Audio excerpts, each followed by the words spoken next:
Selamat datang dan selamat beribadah kepada seluruh pengunjung kebaktian ini. Kami juga menyambut dengan sukacita kepada Bapak Ibu, saudara-saudari yang baru pertama kali mengikuti ibadah di GKI Pamanukan.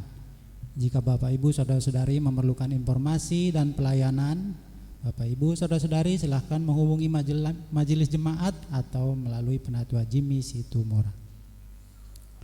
Persidangan Majelis Jemaat. Majelis Jemaat akan mengadakan persidangan pada hari ini, Minggu tanggal 28 Juli 2024, waktunya pukul 12 WIB, tempat di gereja. Jika ada usul dan saran, saudara dapat menyampaikannya secara tertulis kepada Majelis Jemaat sebelum persidangan Majelis Jemaat dimulai. Biston pagi diselenggarakan pada hari Rabu tanggal 31 Juli 2024, waktunya pukul 5.30, bertempat di gereja, dipimpin Penatua Yosafat Prasandahanario. Kami mengundang anggota jemaat dan simpatisan hadir dalam doa pagi. Kebaktian rumah tangga diselenggarakan pada hari Kamis tanggal 1 Agustus 2024, waktunya pukul 19 WIB. Penyelenggara keluarga Bapak Wi Hartono, bertempat di gereja, dipimpin Penatua Yosafat Prasandahanario, liturgosnya Ibu Mariawati. Kami mengundang anggota jemaat dan simpatisan hadir dalam kebaktian tersebut. Berita duka cita, telah meninggal dunia pada hari Rabu tanggal 24 Juli 2024 Ibu Winingsih, ibunda dari Ibu Hani Mariani atau ibu mertua Bapak Mulyadi Tan. Jenazah telah dikebumikan pada hari Rabu, pada hari itu juga tanggal 24 Juli 2024 di TPU Pajagalan yang berada di Pamanukan. Majelis Jemaat, segenap anggota jemaat dan simpatisan mengucapkan turut berduka cita yang sedalam-dalamnya. Semoga keluarga yang ditinggalkan diberikan kekuatan dan penghiburan. Bakti sosial. Kegiatan bakti sosial GKI Samanhudi bersama GKI Pamanukan yang diisi dengan pengobatan gratis dan gunting rambut akan dilaksanakan pada hari Sabtu tanggal 24 Agustus 2024, waktunya pukul 8 sampai dengan selesai. Bapak Ibu, saudara-saudari yang mau mendaftar, silahkan menghubungi Penatua Heni Huta Barat. Persiapan guru sekolah minggu diadakan setiap hari Rabu pukul 19 WIB, bertempat di gereja. Diharapkan kehadiran guru sekolah minggu pada persiapan tersebut. Kelas katekisasi baru. Pelajaran kelas katekisasi yang baru akan dimulai pada bulan Agustus 2024 dengan para peserta katekisasi sebagai berikut. Yang pertama, Saudari Rebecca Indiana Putri. Yang kedua, Saudari Yesiwita Situmorang. Yang ketiga, Saudari Francisca Natalia Wijaya. Yang keempat, Saudari Keisha Hani Sinaga. Yang kelima, Saudari Kanya Nurgita Putri. Yang keenam, Saudara Jonathan Esra Nathanael. Yang ketujuh, Saudara Farel Martua Eliazar Sialagan. Yang kedelapan, Saudara Friendly Vanka Migun Manasar Sialagan. Yang kesembilan, Bapak Rudi. Untuk kegiatan ini akan diadakan secara online setiap hari Sabtu pukul 17. Pelatihan musik, yaitu keyboard dan gitar. Pelatihan musik, alat musik gitar dan keyboard akan diadakan setiap hari Jumat dan Sabtu bertempat di gereja. Bagi remaja dan anak sekolah minggu yang sudah mendaftar mengikuti pelatihan ini untuk dapat hadir.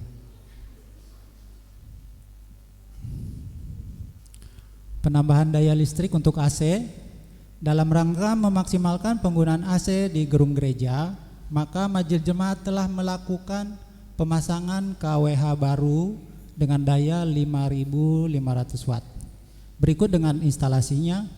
Untuk menambah daya yang sudah ada sebesar 5.500 watt dengan biaya yang dibutuhkan adalah sebesar 11 juta rupiah. Persembahan yang sudah masuk sampai tanggal dengan 21 Juli 2024 sebesar Rp1.810.000, masih ada kekurangan Rp9.190.000. Majelis Jemaat telah menyediakan amplop persembahan di depan pintu masuk gereja. Kami mengharapkan partisipasi Bapak Ibu, saudara sekalian untuk memenuhi kebutuhan dana tersebut. Untuk persembahan umat yang masuk dari tanggal 20 Juli sampai dengan 26 Juli totalnya Rp3.703.000. Sekian warta jemaat hari ini. Umat kami undang bangkit berdiri, kita akan memulai ibadah pada pagi hari ini dengan menyanyikan pujian dari PKJ 8 bait 1 dan 2, Bukalah Gapura Indah.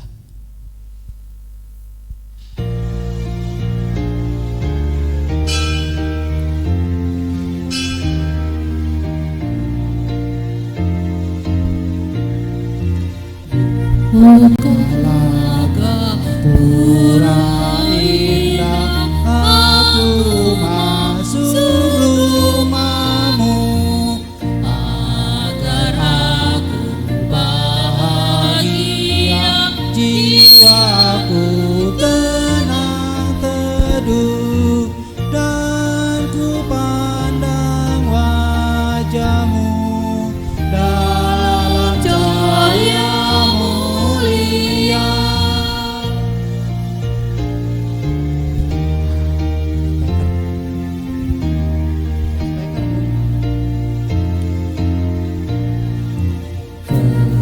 Kepadamu aku datang, oh Tuhanku, datanglah di tempat Engkau berada, surga pun di situlah, masuklah di hatiku, jadikanlah rumahmu. Saudara, kebaktian ini berlangsung dalam kuasa Allah Bapa, Anak, dan Roh Kudus. Damai Tuhan besertamu.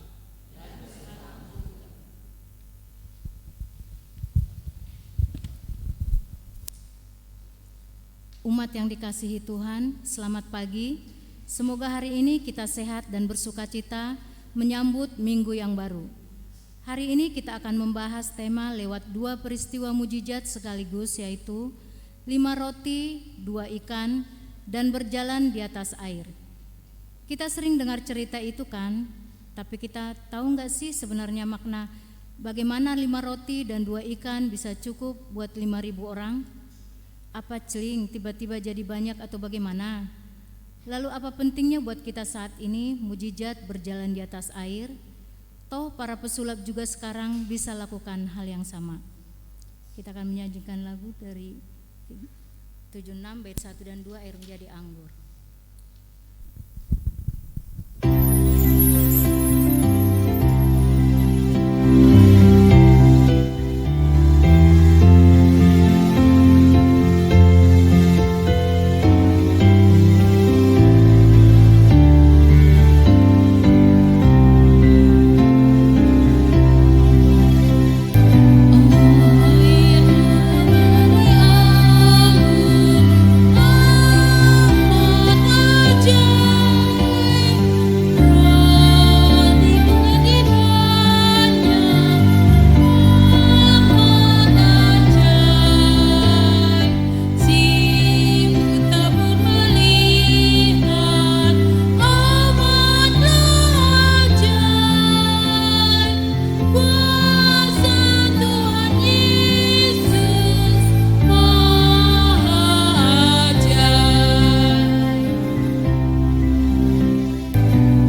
marilah saat ini kita mengakui dosa-dosa kita secara pribadi.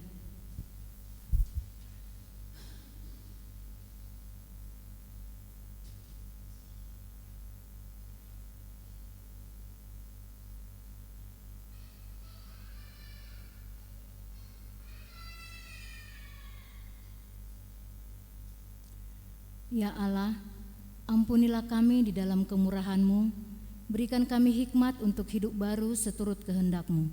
Dalam nama Yesus kami memohon. Amin. Kami undang untuk bangkit berdiri.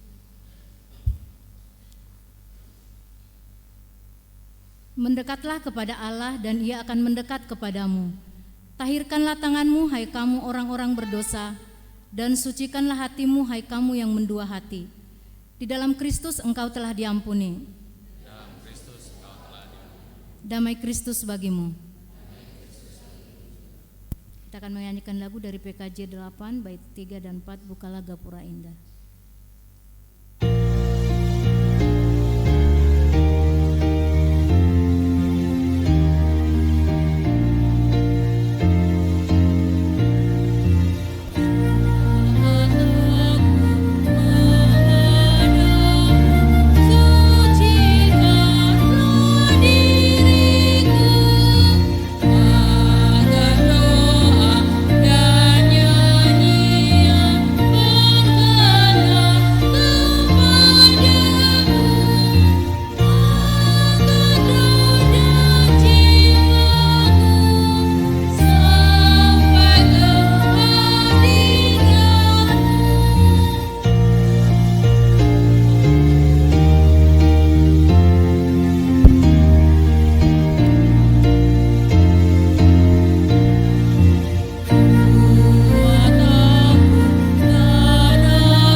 Mari saudara-saudara kita satu dalam doa.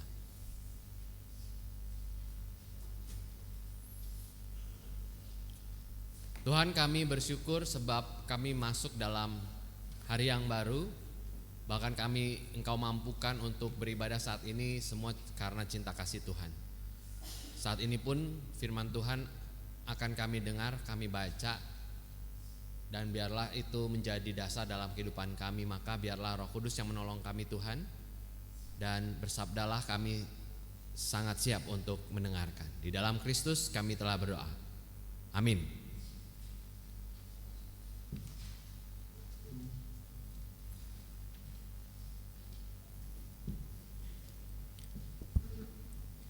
Bacaan pertama diambil dari 2 Raja-Raja 4 ayat 42 sampai 44. Raja-Raja 2 Raja-Raja 4 ayat 42 sampai 44 yang berbunyi demikian.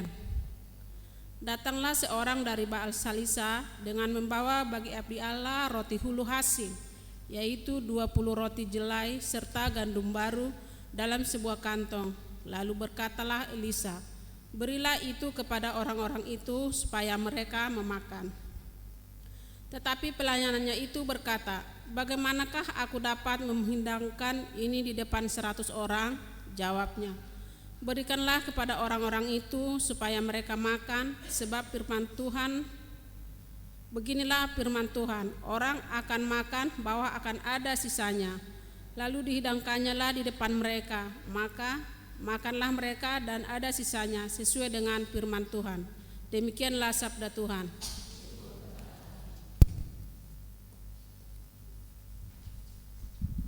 Marilah kita menanggapi bacaan tadi dengan menyanyikan Mazmur 145 ayat 10 hingga 18 secara berbalasan.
Bacaan kedua diambil dari Efesus 3 ayat 14 sampai 21.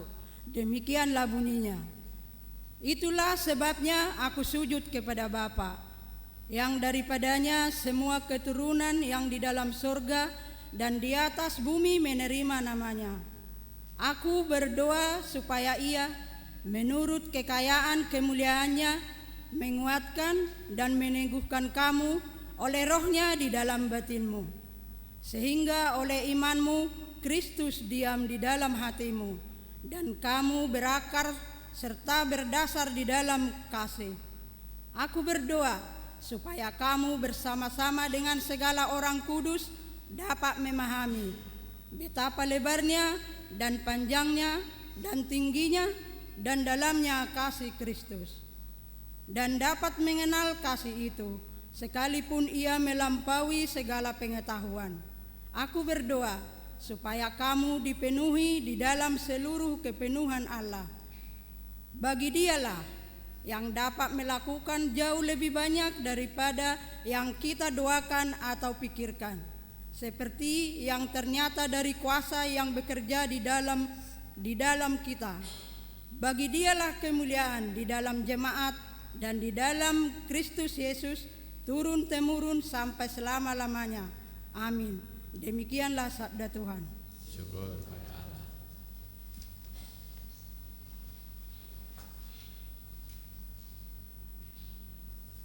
Saudara-saudara, inilah Injil Yesus Kristus menurut Yohanes 6, dimulai ayat yang pertama.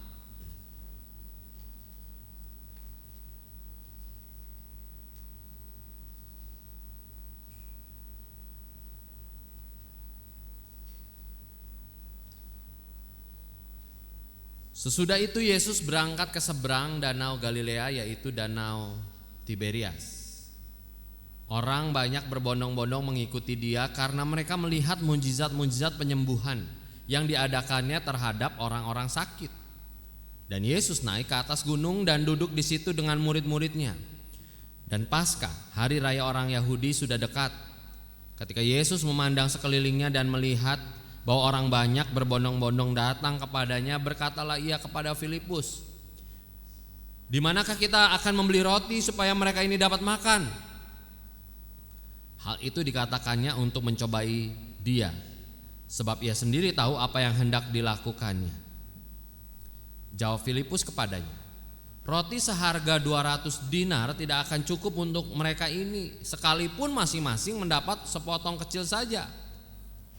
Seorang dari murid-muridnya, yaitu Andreas, saudara Simon Petrus, berkata kepadanya, "Di sini ada seorang anak yang mempunyai 5 roti jelai dan 2 ikan, tetapi apakah artinya itu untuk orang sebanyak ini?" Kata Yesus, "Suruhlah orang-orang itu duduk." Adapun di tempat itu banyak rumput, maka duduklah orang-orang itu, kira-kira 5.000 laki-laki banyaknya. Lalu Yesus mengambil roti itu, mengucap syukur dan membagi-bagikannya kepada mereka yang duduk di situ. Demikian juga dibuatnya dengan ikan-ikan itu sebanyak yang mereka kehendaki. Dan setelah mereka kenyang, Ia berkata kepada murid-muridnya, "Kumpulkanlah potongan-potongan yang lebih supaya tidak ada yang terbuang." Maka mereka pun mengumpulkannya dan mengisi 12 bakul penuh dengan potongan-potongan dari kelima roti jelai yang lebih setelah orang makan. Ketika orang-orang itu melihat mujizat yang telah dilakukannya, mereka berkata, "Dia ini adalah benar-benar nabi yang akan datang ke dalam dunia." Karena Yesus tahu bahwa mereka hendak datang dan hendak membawa Dia dengan paksa untuk menjadikan Dia raja, Ia menyingkir pula ke gunung seorang diri. Dan ketika hari sudah mulai malam, murid-murid Yesus pergi ke danau, lalu naik ke perahu dan menyeberang ke Kapernaum. Ketika hari sudah gelap, Yesus belum juga datang mendapatkan mereka. Sedang laut bergelora karena angin kencang.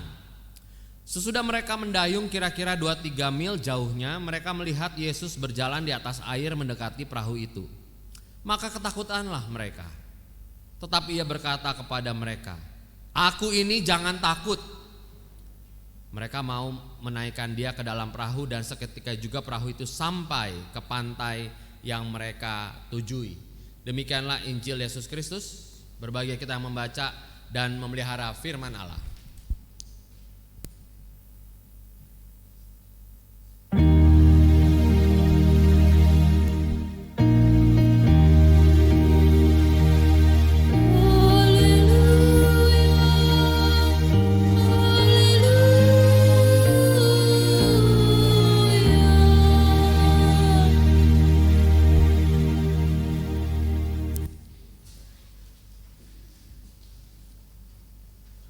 Selamat pagi saudara-saudara yang terkasih.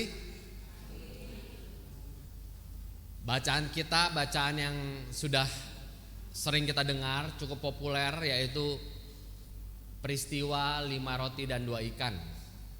Dan juga peristiwa ketika Yesus berjalan di atas air. 2 peristiwa yang oleh orang Kristen disebut mujizat. Nah, karena ini ceritanya sudah sering kita dengar, bahkan kita baca juga ya. Berikutnya, boleh tayangan. Saudara pernah bertanya enggak? Ya, bagaimana 5 roti dan 2 ikan itu bisa cukup buat 5.000 orang laki-laki. Jadi belum dihitung perempuan dan anak-anak ya. Berikutnya. Jadi tahu enggak kira-kira peristiwanya kayak gimana? Apakah tadi dikatakan sling jadi 5.000 tumpuk begitu atau gimana? Ayo, masih ingat enggak? Waktu katekisasi diajarinnya gimana? Enggak pernah diajarin. Kira-kira gimana Bapak Ibu? Dari 5 bisa jadi 5.000. Dari 2 bisa jadi 5.000 lebih malah ya. Karena kan 5.000 itu baru laki-laki. Kira-kira gimana ceritanya? Ayo. Dan kenapa ini kemudian menjadi mujizat? Karena saudara-saudara, Alkitab kita memang tidak mencatat detailnya. Sehingga kalau mau mengira-ngira boleh apa yang terjadi. Tetapi peristiwa mujizat jangan dilepaskan dengan makna mujizatnya. Ya, karena nanti kita akan cuman fokus pada bagaimana 5 roti dan 2 ikan bisa cukup. Dan kita penasaran gimana ya Pak, apakah waktu Yesus doa langsung ada setumpuk roti dan setumpuk ikan? Enggak tahu. Dan tidak ada yang bisa menjawab. Sumber-sumbernya tidak cukup juga memberikan hal-hal detail. Karena apa? Karena kita nggak perlu hal detail untuk membuat kita takjub dengan si pembuat mujizat, ya. Jadi kalau begitu apa yang bisa kita ambil dari kisah yang udah sering kita dengar ini? Berikutnya, perhatikan beberapa ayat yang saya underline ya. Di sini ada seorang anak. Ada yang tahu nama anaknya siapa? Roti boy kita sebut ya, roti boy. Karena dia yang bawa roti. Ada roti boy yang membawa berapa? 5 roti dan 2 ikan. Tapi dia bilang gini, lah tapi apa gunanya? Apa artinya? Dari sekian banyak, berarti kan 5.000 orang. Entah tiba-tiba muncul roti boy ini. Dan dia membawa 5 roti dan 2 ikan. Maka ada satu anak berhadapan dengan 5.000 orang lebih. Ada 5 roti 2 ikan dan ada perut lapar 5.000 orang lebih.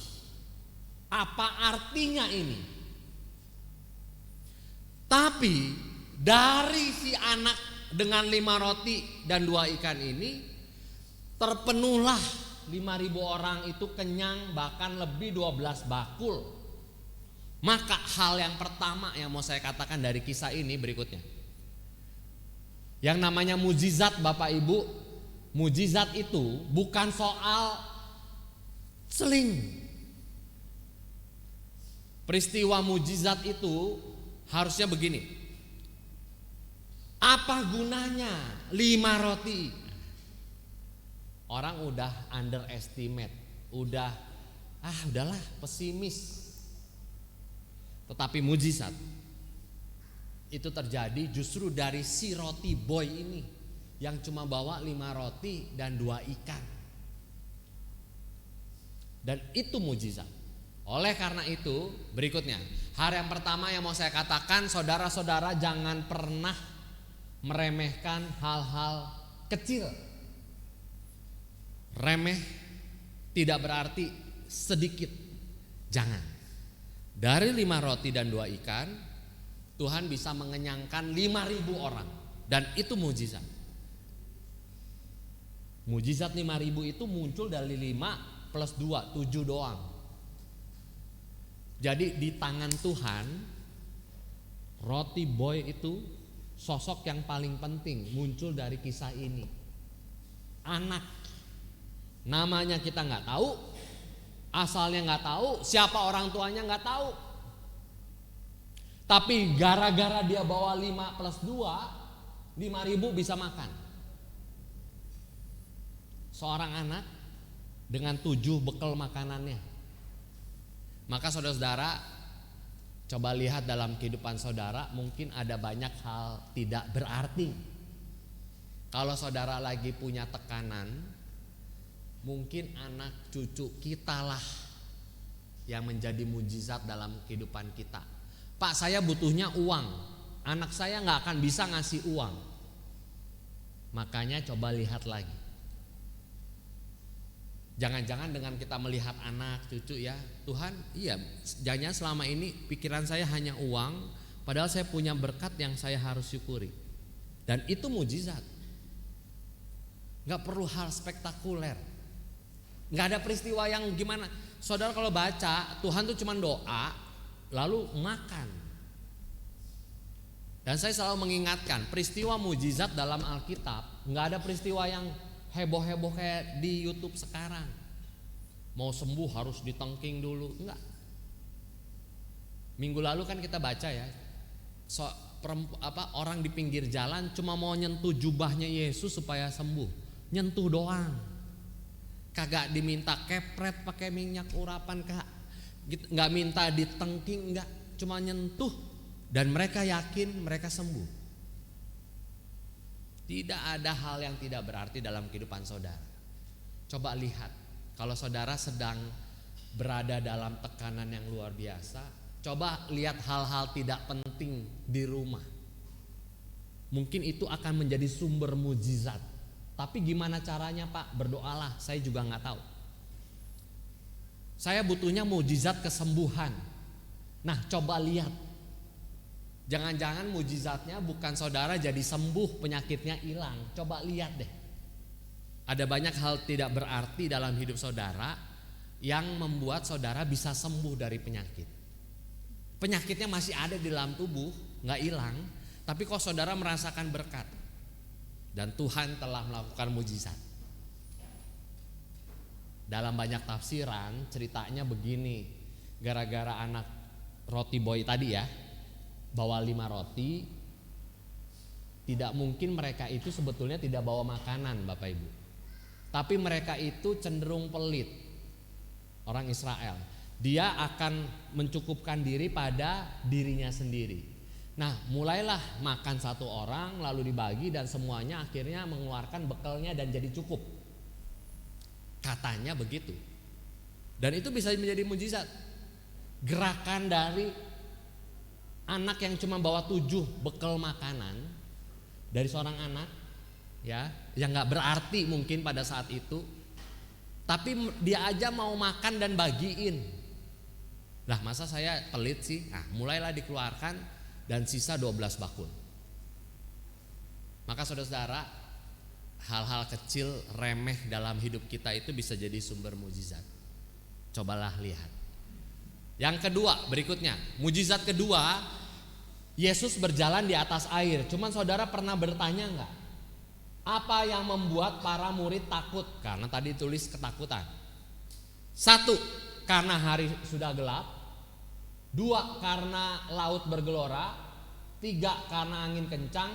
atau 4 karena ada yang jalan di atas air. Kira-kira menurut saudara mereka takut karena apa? A, B, C atau D? Hah? Masa takut sih? Tulisannya takut.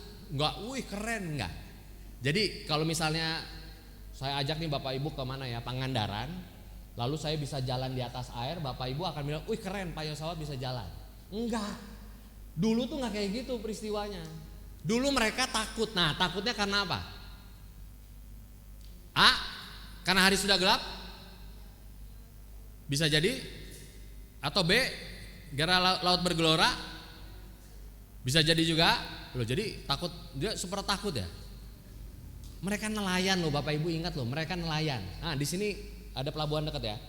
Mungkin sebagian kita kenal dengan nelayan. Nelayan, namanya nelayan, angin badai itu biasa nggak? Biasalah, kecuali saya. Saya bukan nelayan, naik kapal goyang dikit saya panik. Karena saya bukan nelayan. Ya, hari gelap, ya hari gelap. Mereka kan berangkat itu kan memang malam, pulang baru subuh, bukan begitu ya? Angin kencang, laut bergelora, ya biasa aja. Berikutnya, maka peristiwa mujizat kalau saudara lihat, dan menyeberang ke Kapernaum. Nah, ketika itu peristiwa yang membuat mereka takut, ternyata ada sosok yang jalan di atas air. Tapi ingat, kalau baca di awal-awal, memang Yesus kan lagi menyendiri tuh. Mereka nungguin Yesus nih lama amat. Ya udah saya mau nelayan lagi nyari makan. Tapi muncullah sosok yang mereka nggak terlalu kenal jalan di atas air. Jadi jangan bayangkan, wow keren, enggak. Ih, ada siapa nih gitu yang bisa jalan di atas air. Nah, lalu apa hebatnya peristiwa ini? Saudara kalau ingat Deddy Corbuzier itu bisa jalan di atas kolam renang. Pernah lihat ya? Jadi ada satu, itu gimmicknya tahu nggak Bapak Ibu? Jadi ada satu meja kaca yang bening banget yang ditaruh di atas, bukan di atas kolam ya, di bawah airnya. Jadi di kolamnya. Kalau di atas kolam di sini ya. Jadi kan nih kolam nih, sebelum diisi air mejanya ditaruh dulu, lalu diisi air. Nah, para penontonnya itu yang kagum kan dari atas itu juga bayaran. Wow, bisa jalan itu. Jadi mereka Dedi itu jalan di atas meja kaca yang bening. Wah, lalu kita heboh dan keren-keren. Lalu nggak berapa lama, kita tahu gimmicknya. Nah ini kan apa iya Yesus pakai meja kaca kan? Mereka sudah melayar berapa? 3 mil. 3 mil tahu berapa? Kurang lebih 4 kilo. 4 kilo dari sini ke mana ya? Kabupaten Subang kejauhannya 4 kilo. Bayangin, jadi dari darat udah jalan 4 kilo. Berarti udah agak dalam atau masih cetek gitu? Udah lumayan lah. Makanya mungkin mereka untuk angin kencang gak takut, laut bergelora enggak, tapi ada sosok yang membuat mereka takut. Dan mereka takut, mereka bukan jadi wah keren enggak, takut. Berikutnya, oleh karena itu peristiwa ini apa hebatnya buat kehidupan iman kita? Yang mau saya tanya, apakah kita juga mau takut dengan angin kencang, hari gelap, atau angin badai? Masalah itu akan datang bertubi-tubi Bapak Ibu. Harusnya yang bikin nelayan takut dan panik adalah dia mati karena begitu. Enggak, buat saya itu mah biasa. Yang membuat saya takut justru sosoknya. Loh, kok tiba-tiba ada yang bisa jalan di atas air? Dan mereka kemudian takut pada sosok Yesus yang tadinya mereka gak kenal. Berikutnya, maka dari peristiwa ini apa yang mau saya katakan hari ini? Terakhir saya mau mengatakan begini. Kalau saudara punya masalah, angin badai, hari gelap, tekanan ekonomi, keributan rumah tangga, itu gak akan pernah selesai sampai saudara mati. Tapi kalau saudara fokusnya sama itu, gak akan pernah selesai. fokuslah bahwa Yesus itu hadir di tengah-tengah setiap permasalahan saudara. Oh, nelayan itu biasa, digoyang-goyang itu biasa. Dan itu masalah buat mereka. Tapi Yesus datang. Tadinya kan supaya mereka tenang, mereka malah takut. Nah, mereka sudah mungkin terlalu digoncang-goncang, jadi lupa bahwa ini tuh Yesus yang dia sembah. Maka saudara-saudara, hari ini apapun masalah saudara, jangan fokus sama masalahnya. Ingat Tuhan itu hadir. Bukan buat nambah takut. Bahwa Tuhan itu peduli sama saudara dengan saya yang lagi banyak masalah.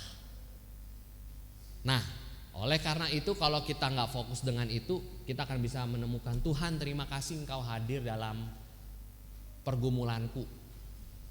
Masalahnya selesai gak? Ya gak selesai. Lah mereka kan mau nyari ikan, orang nyari ikannya belum dapat. Tapi setidaknya kita tahu, oh Tuhan ada di sebelah saya waktu saya sakit. Oh, Yesus ada di tengah-tengah saya waktu saya butuh uang. Uangnya gak langsung ada, tapi saya tahu saya ditemenin oleh siapa tuh, namanya Yesus. Dan dua peristiwa ini yang bagi saya menjadi lebih penting arti sebuah mujizat. Hal yang sangat kecil, tidak penting, remeh, gak berarti jumlahnya sedikit, 5 roti dan 2 ikan, diubah untuk membuat makan 5.000 lebih. Dan itu mujizat. Hal yang kecil dibuat jadi hebat.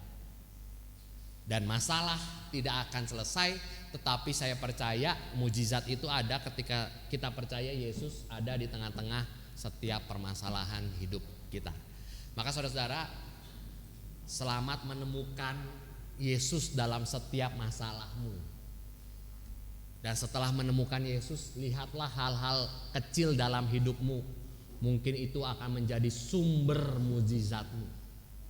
Syukurilah dan doakan supaya hal-hal kecil dalam hidup kita itu berubah menjadi mujizat dalam hidup kita. Tuhan memberkati kita semua. Amin.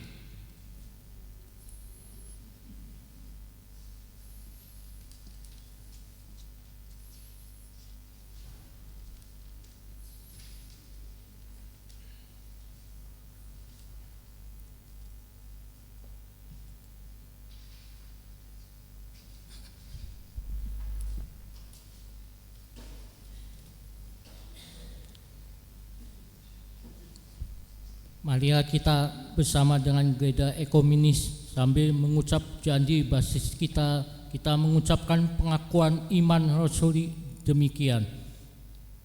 Aku percaya kepada Allah Bapa yang Maha Kuasa, langit-langit dan bumi, dan kepada Yesus Kristus, anaknya yang tunggal Tuhan kita, yang dikandung daripada Roh Kudus, lahir dari anak Maria, yang menderita salah di bawah Pontius Pilatus, disalibkan, mati dan dikuburkan, turun ke dalam keadaan maut, pada hari yang ketiga bangkit pula dari antara orang mati, naik ke surga, duduk sebelah kanan Allah Bapa yang Maha Kuasa, dan dari sana ia akan datang untuk menghakimi orang yang hidup dan yang mati. Aku percaya kepada Roh Kudus, gereja yang kudus dan persekutuan orang kudus, pengampunan dosa, kebangkitan orang mati, dan hidup yang kekal.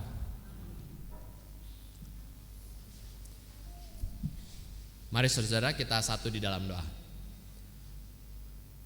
Tuhan, kami bersyukur ada banyak hal Engkau berikan menjadi berkat dalam hidup kami. Dan biarlah kami mau melihat hal-hal sederhana bahkan kecil. Mungkin selama ini kami tidak melihatnya, menganggapnya, meremehkannya, tapi mungkin itulah yang menjadi sumber mujizat kami. Berikan kami hikmat untuk melihat dan menemukan penyertaan Tuhan dalam setiap permasalahan. Sebab Engkau tidak pernah meninggalkan kami Tuhan, waktu kami sehat maupun sakit, waktu kami punya uang ataupun ketika kami sangat membutuhkan uang. Tetapi Tuhan, biarlah mujizat itu terjadi bukan karena kami mencari pelarian lain, tetapi karena kami berusaha mencari Engkau dalam setiap permasalahan kami.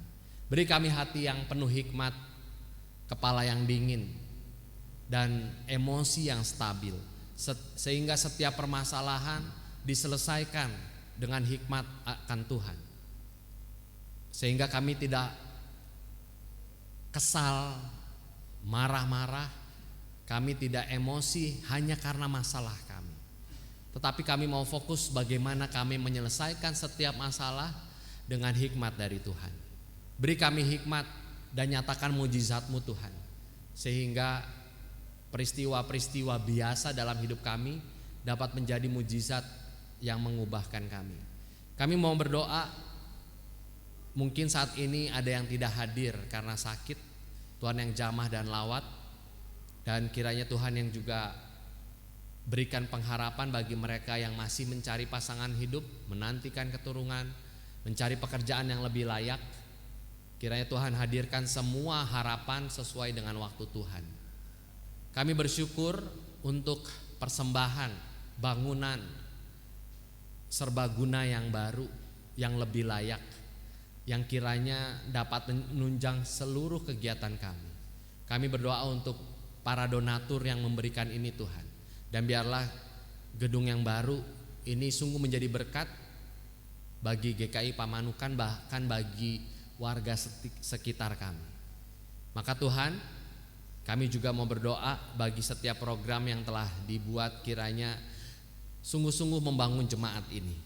Kami juga mau berdoa di semester yang baru, anak-anak kami, cucu kami, baik yang sekolah maupun kuliah, kiranya dapat memulai semester yang baru ini dengan lebih bersemangat lagi, dan bukan hanya kepintaran yang Kau tanamkan, tetapi hidup yang memancarkan karakter anak-anak Kristus. Tuhan, kami juga mau berdoa bagi proses kependetaan Penatua Yosafat, kiranya terus Engkau berikan hikmat, semakin hari Engkau layakkan sebagai calon pendeta. Kami berdoa bagi seluruh badan pelayanan jemaat dan penatua yang bekerja sama, kiranya juga kami terus mendukung proses ini dengan baik. Kami juga mau berdoa Tuhan bagi pemerintah kota di mana kami tinggal. Biarlah Pamanukan, tempat kami hidup, bergereja, bermasyarakat, kiranya Engkau berikan anugerah dan Kau jauhkan dari kelompok-kelompok yang ingin memperkaya diri sendiri. Tuhan, inilah doa dan permohonan kami serahkan hidup kami untuk terus mencari hal-hal kecil agar Engkau ubahkan menjadi mujizat yang luar biasa dalam kehidupan kami.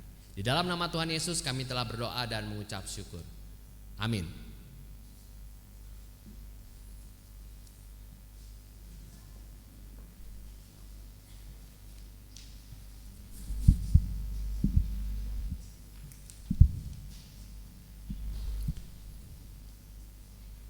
Marilah menyatakan syukur dengan memberi persembahan sesuai firman Allah. Maka aku akan memerintahkan berkat-Ku kepadamu dalam tahun yang ke-6, supaya diberinya hasil untuk 3 tahun. Imamat 25 ayat 21. Sambil kantong persembahan diedarkan, kita memuji Tuhan dari Kidung Jemaat 393 bait 1 sampai 3. Tuhan betapa banyaknya.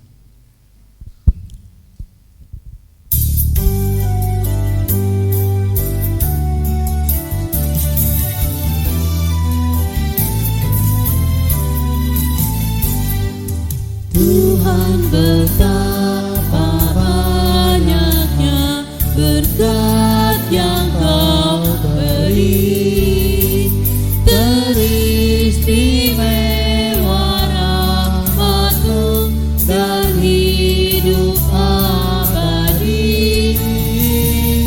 Terima kasih ya Tuhanku atas keselamatanku, padaku telah Kau beri hidup bahagia abadi.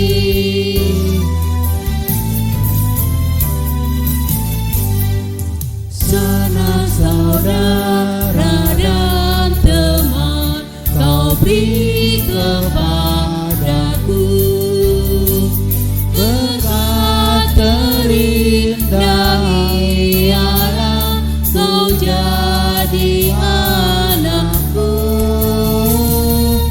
Terima kasih ya Tuhanku atas keselamatanku.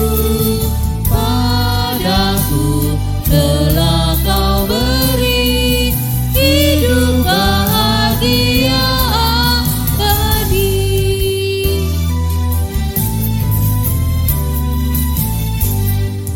Setiap hari rahmat-Mu tiada putusnya. Hendak ku puji nama-Mu tetap selamanya. Terima kasih ya Tuhanku atas keselamatanku.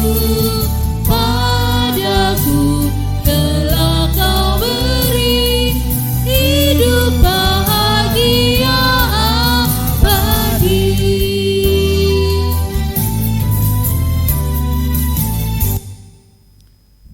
Mari kita bawa persembahan kita di dalam doa. Kita berdoa. Bapa yang baik, kami bersyukur ya Tuhan jika pada pagi hari ini kami masih diberi kesempatan untuk hadir di tempat ini untuk memuji serta mendengarkan firman-Mu. Kiranya apa yang telah kami dengar boleh kami lakukan di dalam kehidupan kami. Saat ini Bapa, sebagai ungkapan syukur kami telah membawa persembahan kami walaupun tidak besar, namun itu semua adalah dari hati yang tergerak dari dalam diri kami. Kiranya persembahan ini boleh dipergunakan untuk membangun kerajaan-Mu di dunia, terutama di Gereja Kristen Indonesia Pamanukan. Berkati Tuhan setiap usaha dan pekerjaan yang boleh kami lakukan di dalam kehidupan kami, sehingga melalui itu semua berkat Tuhan senantiasa tercurah. Di dalam nama Tuhan Yesus kami berdoa dan mengucap syukur. Amin.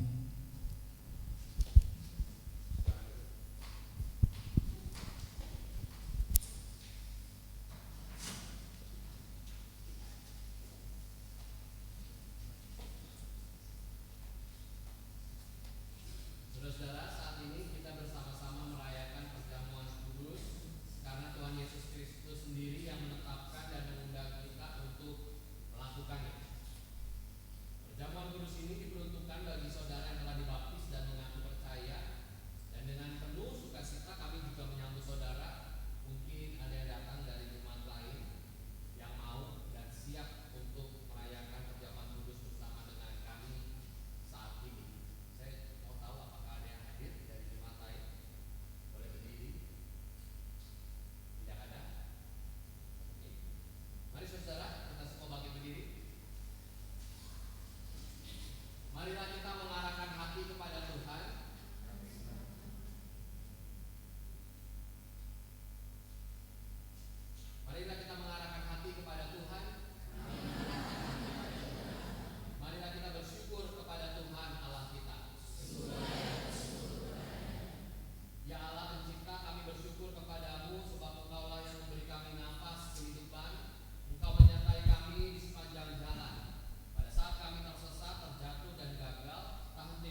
Saudara, firman Tuhan telah ditaburkan, kini arahkanlah hatimu kepada Tuhan.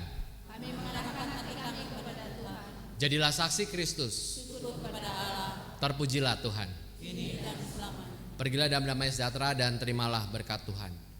Anugerah Allah Bapa kiranya meneguhkan imanmu di tengah ketidakpastian hidup ini. Teladan Yesus Kristus kiranya meneguhkanmu dalam setiap permasalahan hidup yang engkau lakukan. Dan dengan kuasa Roh Kudus, hal-hal kecil dalam hidupmu akan menjadi mujizat yang besar, kini dan selama-lamanya.